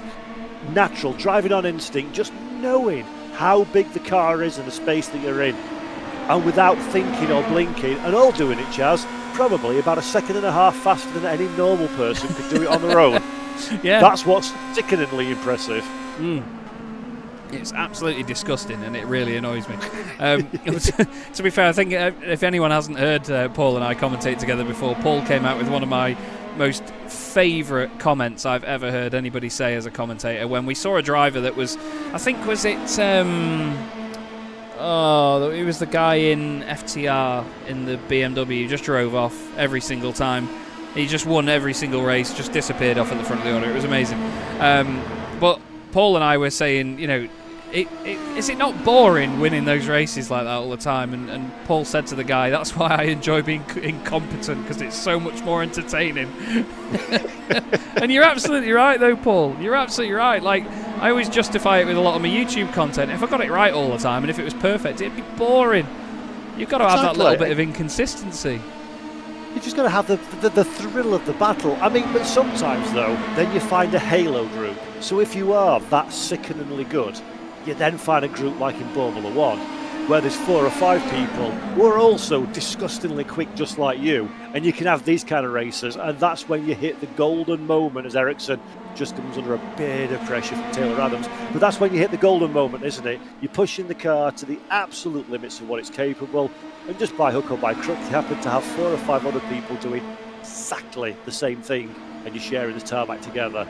That's when it all comes together, and you say, ha! This is why I go sim racing. Yeah, absolutely. And these guys, a few of them have said it throughout this season alone, that it's some of the most fun racing they've ever had on iRacing. And some of these guys have been around doing it for 10 years. I joined iRacing in 2014 in October, and I won my first ever race on this circuit in the MX-5s as well, in the rookie series. It's called free practice, Chaz. It wasn't a race. Yeah, sugar. Yeah, carry on. I did that on an Xbox controller as well, actually, which was the scary thing. But yeah, this level of talent from these guys, they get to explore that and find the limits of what they can do while also doing it in such close proximity to one another. Unlike Kevin Zemstra right now, unfortunately, who is putting in brilliant lap times. He's quicker than most of the cars ahead. The top 2 are the only 2 that are quicker than him right now.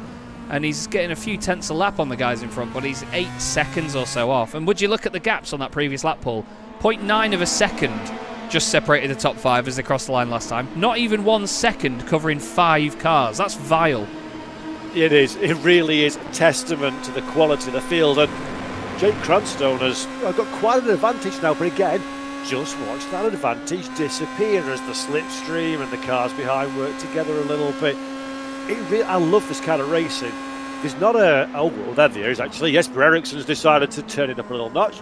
Nope, not quite enough room on this occasion. In fact, if anything, Taylor Adams was more interested. But going back to my point, I love this kind of strategic racing where it's not past a second with DRS. Everybody's thinking, and you can imagine the calculations going through the mind of how they're going to do it that's most advantageous. The tension is almost more exciting than the payoff sometimes, isn't it? Yeah, definitely. That's it. I mean, we've always said it before that, I'd rather have a fantastic battle with somebody for 19th place than drive away and win by a country mile. I'd rather fight for 1 championship point with somebody and have a good laugh, I've had some wonderful races in the likes of the World GT Championship before on iRacing, organised by my good friends over at WSR, and it's just been, battles for 28th place with, I always remember a very good battle that I had with my good friend Adam Hedgecock in the GT3 cars at Montreal, Circuit Gilles Villeneuve. And we had so much fun around there. In GT3s, it's no joke around that track. It's very, very narrow, but what a fantastic race we had. That is one of my all-time favourite battles I've ever had in sim racing. And it was for nearly 30th place. But we didn't care, because we were having good fun. It was mega. And that's the thing, you don't remember the wins, you remember the fights, you remember the experiences, and that's why we do this at the end of the day. Yeah. No one gets a trophy to win a sim race or an esports race. Okay, maybe you do esports from time to time, but the point being, you don't get a trophy, there's not fame and fortune and millions at the end of it. We're doing it because we love it and we want the joy from it. And if you get joy from winning, good for you, well done, I envy your skills. I just get joy from close, door-to-door, fair and hard racing. That's what you come for, that's what you enjoy, that's what you remember, that's what sticks in the mind. And man alive, we're lucky that we have this all the way through the pack and at the front as well, so we get the best of both worlds, which is always a winner. Yes.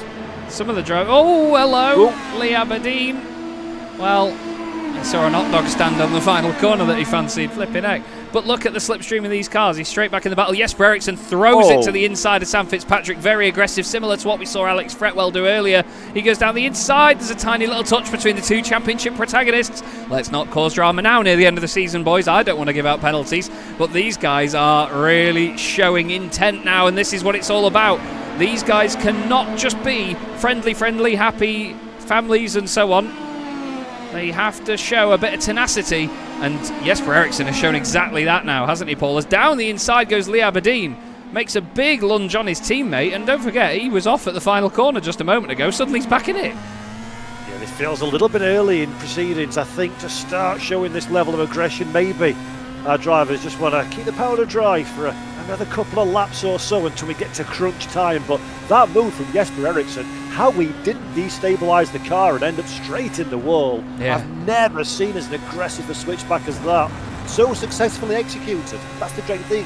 He did it, maximum aggression, but it was all 1,000,000% controlled. Really, really powerful driving from Eriksson. As hopefully for Aberdeen, the inside line becomes his best friend in the whole wide world. Not quite on this occasion, but the intent's there. The funny thing is, these guys may be in the same livery and may be teammates, and they know, through the Discord server and all the discussion, they know who their teammates are. They all wear the liveries in their own sims as well, so they can see the cars that they're racing against and who's their teammate. They don't care, though. They still fight each other tooth and nail. We saw it with the Stewarts earlier on. They were fighting like they were going for the win. It was really, really tough stuff. But again, Lee Aberdeen, he knows of Taylor Adams, he respects him, and he wants to race closely with him. But he doesn't care that he's actually his teammate in this. He just wants to have a good old fight and gain a position for yours truly. You've got to look after number one in all of this. The two McLarens right now, not quite the give me the position please that we used to see from Hakkinen and Coulthard, is it, to be fair, Paul? I think, sorry Ron, I can't hear you on the phone call. Sorry. Poor signal, old chap. That's definitely what's going on there. We've seen a very, very enthused looking Sam Fitzpatrick. Let's have a look. This might be a little bit spicy. Can Jesper Eriksson not lose too much time? Oh, no. Oh, there's additional contact there as well as Lee Aberdeen comes through. A little bit of a kiss on Jesper's Williams. And suddenly the two McLarens end up a position. Look at that. That was Sam Fitzpatrick giving the position back there because he caused contact. That is epic stuff, especially this late on in a championship with two guys as ferocious as this. That is lovely to see. That is hats off, Sam. Yep. Really, really, really wonderful sportsmanship. It's a bit of 6 of one and half a dozen of the other. As we were watching it in the live, I'm thinking, this is not looking healthy at all. But really strong from Sam Fitzpatrick there. A very small mistake in the heat of battle. And as you say, gave up those positions. Oh, no! Ooh. That's Danny Weir. And, I was surprised to see him still in front of the other guys. Oh, dear. That late on in the lap. Not good. So there's the drama earlier. Oh, there's the little tap. Let's see what happens here. So Danny Weir, he's still at race pace. I don't know why. And he just slows down and catches Lee out. And he's in the wall hard. And that's blown the engine as well. And did Jesper Eriksson get slightly involved after the event as well? Is Jesper still on track there? We'll have a ganders at the full lap, shall we, and see, because I'd have expected Danny to have been out of the way by now. I would have thought he'd move out of the way down that straight. Carries on at full chat where possible. You'd expect he'd maybe move over here and let Jake Cranstone through. But even then, he's slammed on and he's parked it on the apex still. It's hard to let people through here, but you'd go to the outside there, surely. for Danny is that far out of contention, just taking off the racetrack altogether would be the easiest cut. It's not easy, of course, finding room to let people by, but I think for Danny Weir maybe just got a little bit frightened off of the right decision making, and oh dear, that's not palatable to see that one again. Jesper did get away with it though. He did. Thankfully for Ericsson. He absolutely did. Apparently, Francois saying in the chat that he was saying pass right and slowing down, but at the same time, I think he had more than ample opportunity to move over in a much safer place than being on the racing line and then slowing down in front of the guys. That will be looked at, to say the least. That I'm not pleased to see that. Sam Fitzpatrick will be pleased to see that he's still on the road. He won't be pleased to see that Jesper Ericsson is right in front of him here. 15 points for a race victory, then 12, then 10, and then he only loses 1 point to Jesper Ericsson here. So at the moment, he will go into the final round of the championship with the championship lead. If you were Sam right now, Paul, would you sit behind Jesper and stay there? I know I would. I'd be very surprised that I wasn't Paul anymore, and I'd try and find out more about my surroundings. But no, I think I would. I think I would stay behind Jesper Ericsson, because for Sam Fitzpatrick, for any driver in this situation, it's always better to let the others do the work for you. Let Jesper Ericsson try to find a way past Taylor Adams. Let Taylor and Jake fall over each other and do what they may, and then just pick up those pieces. Minimise the risk, Chaz. At this late into the season, there's more to be lost than there is to be gained at this juncture if you're Sam Fitzpatrick. Yeah, definitely. You need to just play it safe. I think that we've seen the tenacity from these boys before, but it doesn't look like Sam is playing it safe. I don't know whether he's actually going to try it or not on Jesper. Okay. I mean, he is. Down the inside, he says, go on then, stuff it. Here's your championship. Through he goes. Lovely move. Jesper says, okay, that's the game you want to play, Sunshine. Fine, we'll see. We've got 5 laps to go here in the CDM Boremula 1 World Championship at Summit Point, and it is Jake Cranstone leading the way in the Jordan Mugen Honda from the McLaren of Taylor Adams, Benetton of Sam Fitzpatrick, Williams of Jesper Ericsson, Ferrari of Kevin Zemstra, the top 5 teams in the top 5 positions, and we only have a few more laps to go. Car in the way there. That is Simon Price, I believe, and he moves over to the right-hand side. He's going to lift off a little bit more now down the straight, I think. Car off, kicking dust in the background. And yeah, Simon, look, going into the braking zone. Didn't know there was another one coming, I don't think, as Jesper locks up into turn 1 as a result. I think he went to go a little bit deep there. That is not the ghost of Lee Aberdeen behind them. That is Lee Aberdeen. He's very quickly done a Montoya and jumped into the T-car to get back out onto the circuit. That was for position as well, actually. Lee moves up into 13th. He's got 11 seconds to catch up to Stuart Clark, and he might still score points. Flipping heck. My heart still goes out to Lee Aberdeen, though. That was a really unfortunate way to lose the car as Adams almost follows suit. Nice car control, but that just says tyres now, maybe, are starting to get past their optimal window, and that's another thing for the drivers to consider, isn't it? Changing balance of the car underneath you as the race progresses, and how you respond and react to that one versus your rivals. Yeah, definitely. I think, to be honest, Sam Fitzpatrick mentioned that he took tyres at Long Beach last time out, and that really helped him towards the end of the race. That's why he had so much pace compared to some of the guys coming out of the slower corners, and I think he might have done that here tonight. He's trying it round the outside now, Taylor Adams. To Jake, it'll look like Taylor's trying to move down the inside. Sam tries to squeeze on through. Wasn't much of a gap there to do that with, but he's managed to find it somehow. Taylor Adams won't take that one lightly, though, as the sun finally comes out here at Summit Point. Flipping heck, this has been a lively old race, this one, Paul. Plenty to look at afterwards. Look at the way the cars skate their way through there. I love watching them float over that crest of the hill. It's epic. Oh, it is. It's like watching somebody dance on fire. You just can't take your eyes away from it because you know something interesting is going to happen. Absolutely on the tiptoes, the ragged edge of these drivers, these cars, and this racing. And I absolutely love it. It's a great combination, and it's brought to life. These cars might be great, the championship might be fabulous, and the track might be sensational. But if the drivers don't know what they're doing, it's all for absolutely nothing. And it's these drivers, Chaz, isn't it, that make these races, without fail, they always put on a show. Yeah, it's amazing. Absolutely amazing. It's just constant ability from these drivers. You know, they're so consistently fast as Fitzpatrick throws it up the inside of Taylor Adams, says, there you go, I'll make it stick this time, mate, watch this. Through he goes now, retakes a place, because that now gives him 3 points over Jesper Ericsson in this race. He gets 2 points over Taylor Adams, because Sam now will score 12, Jesper Ericsson will score 3. So that will open up his championship advantage to 7 points. And that would mean that really he could finish, well, 4th even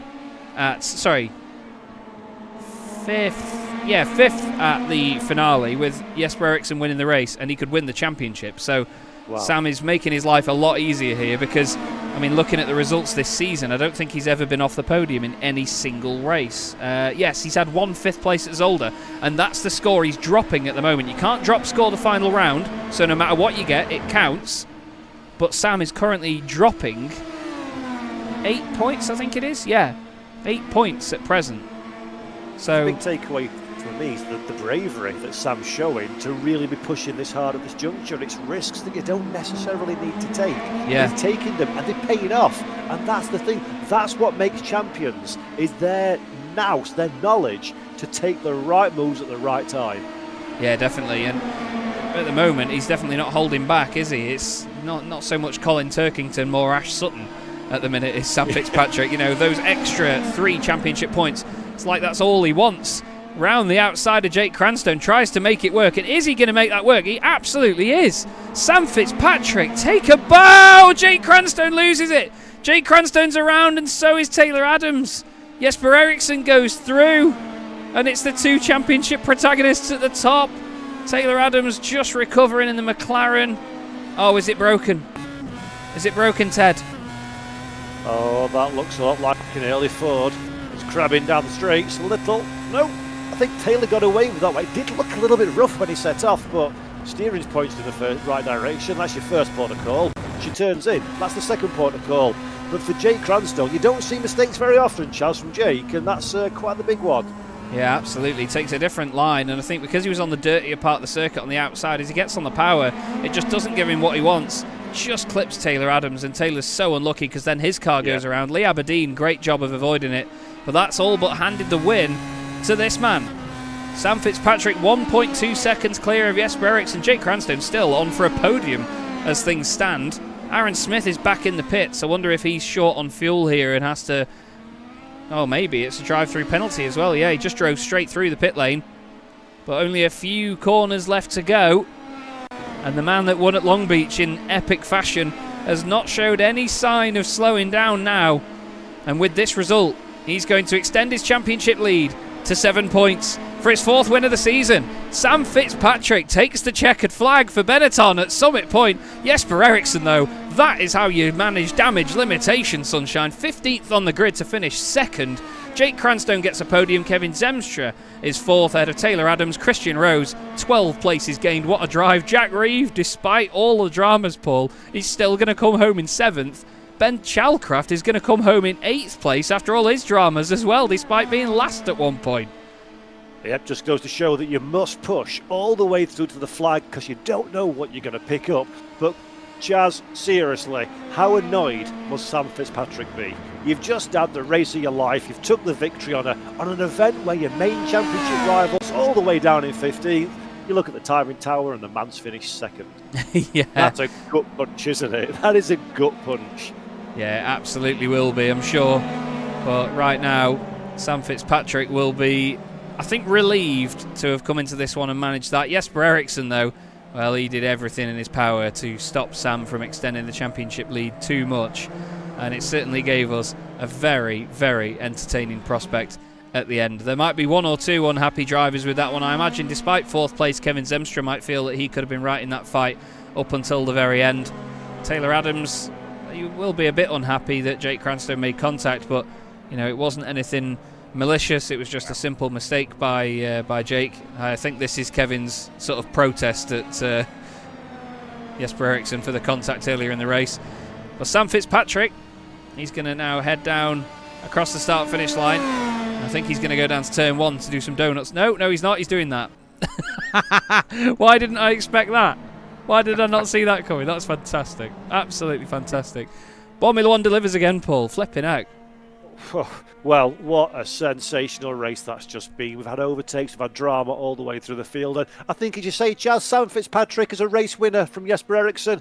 He'll be happy with his day's work. Jake Cranstone will be a bit frustrated, I think, to be on the bottom step of the podium, having been so competitive. But all the way through, anybody who survived will be very grateful indeed for being able to survive. Absolutely, absolutely they will. Sam Fitzpatrick takes the win then, just over a second. That's like an absolute age in Boremula 1 standards. To Jesper Eriksson in second place, and then Jake Cranstone in third. The top three in the championship in the top three order as well, all scoring big points tonight. Kevin Zemstra fourth, ahead of Taylor Adams in fifth. Still not got that podium. Christian Rose in sixth place. Great drive from him and from Jack Reeve and Ben Chalcraft. And Connor Hatfield as well. He qualified 12th on the grid, moves up inside the top 10. Aaron Smith recovers to 10th place in the Ferrari, with Philip Miles, car 11, P11, more points for Prost. Stuart Clark, after an eventful race of his own, ends up in 12th place and the final point scorer. Lee Aberdeen was next up in 13th position, ahead of Simon Price, with Danny Weir 15th. Francois Brandet, Martin Kenyon and Alex Fretwell did not complete the race. Neither did Rob Lundgren. Alex Fretwell, I think, went off after that incident that he had. I don't remember Alex having a major accident or anything, though, that really would have taken him out of the race. Am I being thick? Can't quite remember. Still, we're going to go back to the beginning of the race. We're going to play some music, and we will somehow try and piece that together with an interview or two from the drivers, because I'm sure, much like us, they don't really know what hit them in that one. Let's have a quick chat. We'll drag in straight away race winner Sam Fitzpatrick. Sam, you've done it again, mate, at an important time of the championship. Did you expect to win that one? Because it looked like anybody could have done it. Yeah, it was back to one of those slipstreamy races, which we haven't had for a few weeks now. So, yeah, of course, all of us were up there. I just wanted to stay and play, really, until the latter stages. So I was taking it easy. I was trying to hold on to P2. I don't know if you saw, but I was, like, backing up in the middle sector so I could have a run at Jake, so I could hold P2, but then obviously I messed up against Jesper and I had to drop back to the back, and I thought at that point, yeah, I'm probably not going to take this, and then I was third with a few laps to go, and I thought, yeah, I probably left it a bit too late, but fortunately it came back, and unfortunately to the demise of a couple of other drivers, but yeah, me and Jesper were pretty much the only ones left by the end.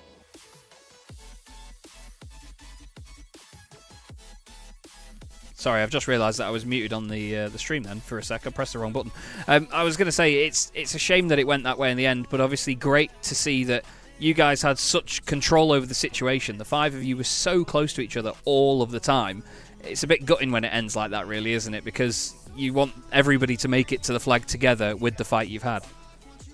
Yeah, I mean, to be honest, when there's the collision behind, I was like, finally I can breathe. So I wasn't too upset when there was that little bit of contact and Jake got held up a little bit. But yeah, like it just happens, you know, after 55 laps when you're batting hard. I mean, I really tried to just take the sting out of the race when I was in P2 and just like I said, I was trying to build a gap to Jake in the middle sector so I could catch him up into T1 so I would be less vulnerable to the guys behind. So just trying to make that middle part of the race as dull as possible just to stay in the fight, and then basically fight it out in the last 5 to 10 laps. And I think I changed tyres at the pit stop and I tried to save my tyres, so I think I had maybe a little bit more grip than the others at the end, and I think that sort of helped me. It gave me a few more options in those remaining laps.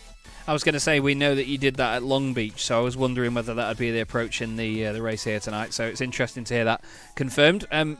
Obviously the elephant in the room is that you have the championship lead going into Motegi, and it's quite a healthy championship lead as well. You must be quite confident now. Yeah, I mean, a lot can happen, and of course it's not a drop score. Like, I think if it was a drop score, I think I'd have it wrapped up by now, because I think my worst score is 8 points, and I think I'm 8 points ahead, so that would be useful. But obviously that's not how the series is with the final round, so everything could still happen. And that was on my mind a little bit in the final few laps, thinking, like just beating Jesper would be a good result, but I kept on pushing on. So, it's still all to play for, and, I could have a hardware failure, and Jesper's probably going to win because he's a really, really good driver, so I've got to make sure I get a solid result. Well, we certainly look forward to seeing the finale, Sam. Is there anyone you'd like to give a shout-out to before we let you go? Once again, thanks to all the drivers who I was battling against. Once again, I had really good fights. I just let the side down slightly with my little bit of contact with Jesper, but I tried to apologise as quickly as possible, and I think I hit Taylor at one point, but again I tried to lift out of it, so hopefully there's no bad feelings with any of that. Thanks to my family for tuning in. thanks to you guys for broadcasting, and particularly you, Chaz, because the tracks this season have been very, very good, and this was another good pick. So I did enjoy coming back here for the first time in a bit. Thank you very much, mate. Much appreciated. Great to speak to you as always, Sam. Well done on another fantastic victory, and we look forward to seeing you at Motegi. Have a good one. Thank you. Bye.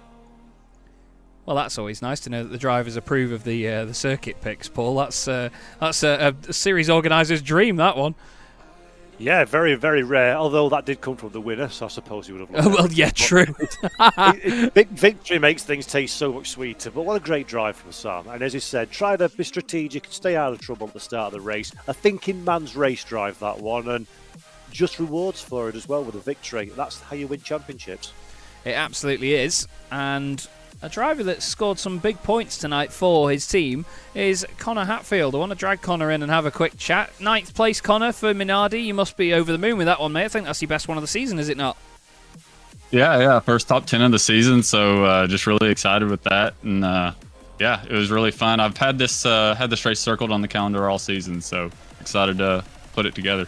I was going to say, there was a bit of talk a few weeks ago where people had asked how much you'd bribed me for 2 home races, but Long Beach was over a day's drive away or something, wasn't it? Yeah. I'm a lot closer over here. I live in the Appalachian Mountains, just with the with Summit Point here, so a little bit more south of it. But yeah, Long Beach is a long ways away. Well, you certainly made it work round there tonight. What was the sort of key thing for you that made this evening work, do you think? I've had a lot of time on this track, really, especially in like the USF. I did a lot of officials when I first started, and kind of similar car to this a little bit. Obviously, a lot more underpowered, but yeah, I was a lot more prepared for this, and yeah, I just like the track. You and me both, mate. We think it's an absolute belter. I think Paul is converted as well, aren't you, Paul? It's certainly won him over, I think, tonight, this circuit. Oh, 100%. I mean, kind of that looked like a wild ride on track. Half of the drivers seem to be focusing on keeping the car on the racing line, never mind racing. What's it like being in such tight proximity so long with all of your rivals? It was really cool.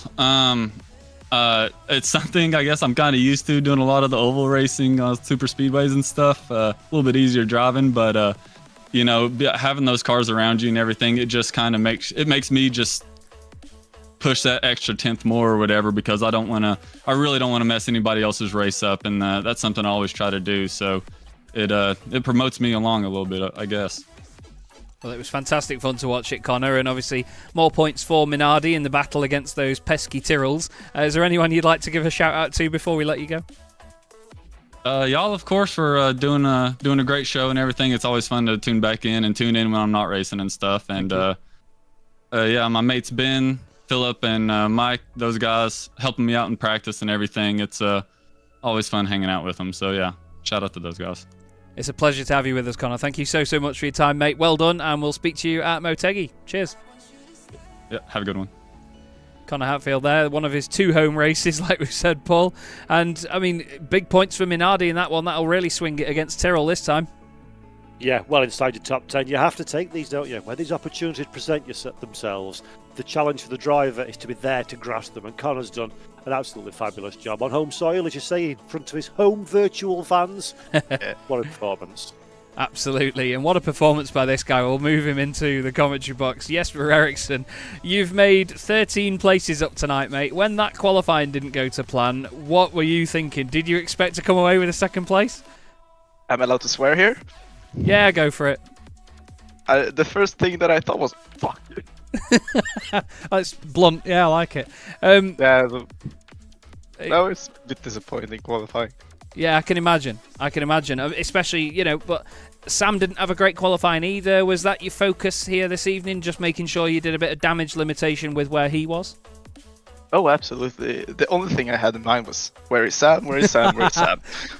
Looking for, typically, I mean, thankfully, there was only one big blue Benetton to look for tonight as well, so you knew exactly where he was, I imagine. But yeah, all the time. I have him locked on my relative. Wow. This is where he is, so yeah. No, I'm happy for Sam. He deserves to win. He drove a brilliant race, but why did he have to win? Yeah, like, out of all people. Yeah, but it's gonna be fun last race. Me and Sam talked about doing a pit lane start, just me and him, and see whoever comes first. Gets the wins, championship. Making your own rules, I love it. What did you make of the circuit here tonight, Jesper? Because it's a unique one, isn't it, Summit Point? Oh, I love it. It's, as you say, it's really unique, but it's one of the most fun racetracks on iRacing. I think it's so unique to the service, and to be honest, it's pretty much fun in every type of race car. Yeah, absolutely. It's got a real Paul and I described it as like a club racing sort of vibe to it, hasn't it? Oh, definitely, absolutely. Well, it's been very, very good fun to watch it, and what a performance, mate. We were absolutely gobsmacked by that one, and obviously great for your championship. Anyone you want to thank before we leave it for Motegi? First of all the competitors, and first of all, I just want to apologize to Kevin for absolutely taking him out. I didn't mean to do that, but sorry, Kevin. But I want to thank you guys for first of all holding this league, broadcasting this league, and making it such an awesome event. It's an absolute joy, Jesper, and it's fantastic to have you, as always, mate. Well done on second place tonight, and we'll speak to you in a week's time. Have a good one. You too, boys. Jesper Eriksson, he's just a ball of enthusiasm. I absolutely love him. He's just brilliant. Every single time we speak to him, no matter how his race has gone, he's just happy. But it's characters like that you need in the series, and you know these guys know the assignment. They know that it's quite a lot of fun. It's a very light-hearted championship. But, you know, people like Jesper really, they spearhead that, don't they? Oh, yeah.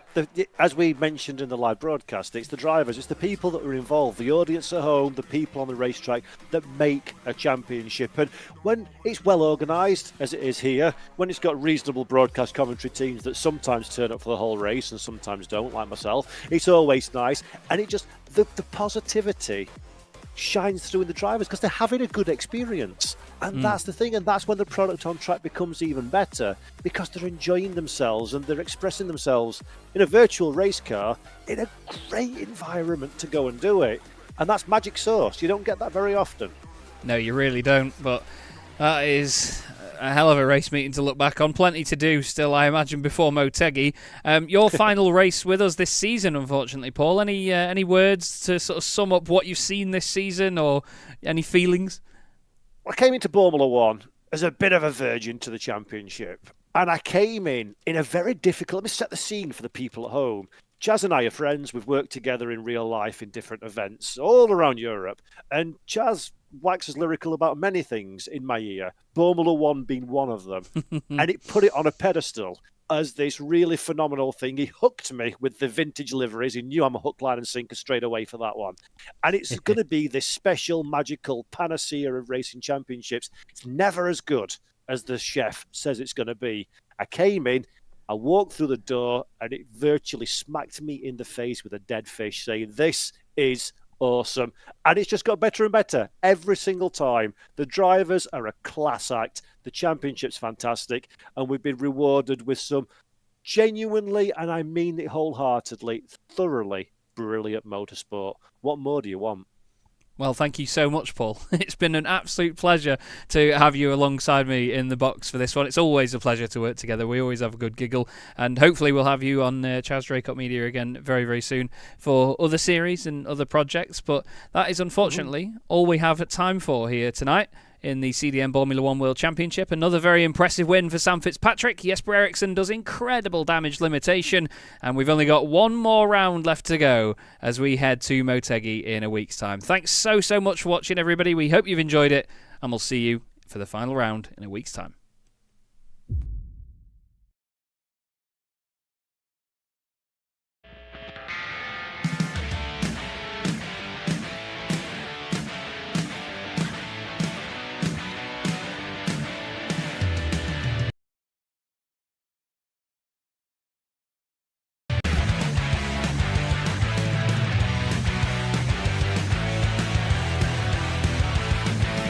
Goes to the right, Silas goes to the left, across the line, it's going to be... Which one's it going to be in sixth? Tim's going to get it to the line, he's not going to get it. Oh no, Pete Newton's around. Pretty tight, Jake Blackwell round the outside, he's going to keep it there, and now he's going to be on the inside. Okay, Simon Price sees a gap in the middle, decides that no, that would be mental. Big accident time in Simon. Cam Nuts wins. Silas Craig-Frolic wins. Jake Blackwell wins. Crymsun to take the win on his Jesper Eriksson. Two-time champion of the CDM Boremula 1 World Championship is Cam Dant. And what a fantastic race. Amazing. Oh my God, I've missed this.